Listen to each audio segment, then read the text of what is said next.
Naitwa Kundaeli Richard Marando ama MC Rich K. Ni mkazi wa hapa Kimara mwisho. Barabara hii ya kwenda Bonyokwa ni karibu na Aga Khan zamani. Au unaweza ukasema ni kwa Kapelo au kwa Magufuli Street, Mtambo Street. Tukio limetokea Mtambo Street. Jamaa walikuwa wanaendelea na shughuli zao. Huyu jamaa ambaye nimemkuta tukio ambayo sehemu zake za siri zimeyeyuka alikuwa anaendelea na shughuli zake. Sasa jamaa akaja kama akamuomba change. Bwana naomba change. Jamaa akamwambia bwana mimi sina. Akamwambia basi nipe jero. Akamwambia mimi jero sina. Akaenda akamgonga kwenye bega. Basi poa mwanangu. Hayo kashafika tayari. Kusema poa. Jamaa akaanza kuvibrate kama akawa amepagawa sasa. Ni kijana tu hapa anajishughulisha na shughuli zake za ufundi wa pikipiki. Kama bete anakuja anawaambia wale marafiki zake pale, bwana mimi sehemu zangu za Syria zipo. Azipo, acha utani. Wakati muda huo walikuwa wanapiga story za Tundumba za mtandao. Tumeona Tunduma watu wakiondoka, tulikuwa tunachukulia tu masiara, tunapiga story tunacheka. Kweli jamaa kama John muone. Kweli kuangalia kweli kimebaki yani kinukta. Sasa ndo kuangalia mshikaji yuko wapi? Kumwangalia amesimama hapo.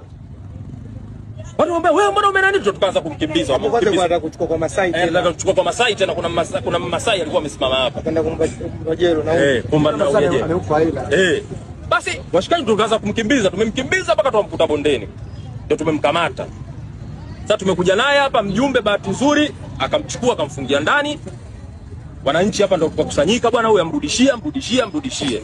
Lakini wananchi ndio wanataka tupige. Acha katumalize kabisa. Lakini mwisho wa siku kwa mjumbe askari wamekuja. Wamemuoji hapa. Kuna watu tulikuwa tunamuoji. Bwana wewe umetumwa na nani? Ametaja alitumwa na mchungaji. Lakini inaonekana hana witness. Yani sio kwamba kwa uhakika. Anajitetea tu, anatetemeka, anamuuliza hataki kusema.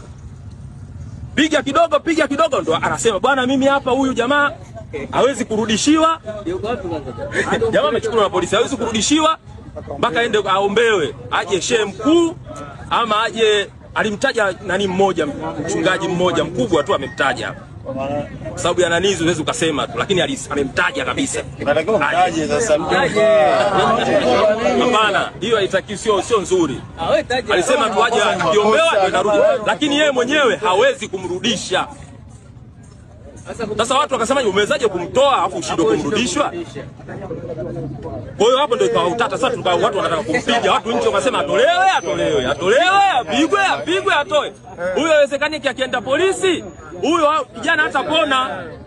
Bahati nzuri askari wako wamefika hapa, wamempakia kwenye defender, wameenda naye kituo cha polisi. Mmoja jamaa amerudishiwa, hajarudishiwa.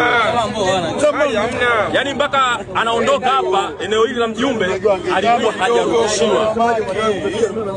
Hali hamna. Hapana. Siwezi kutaja mchungaji gani alimtaja.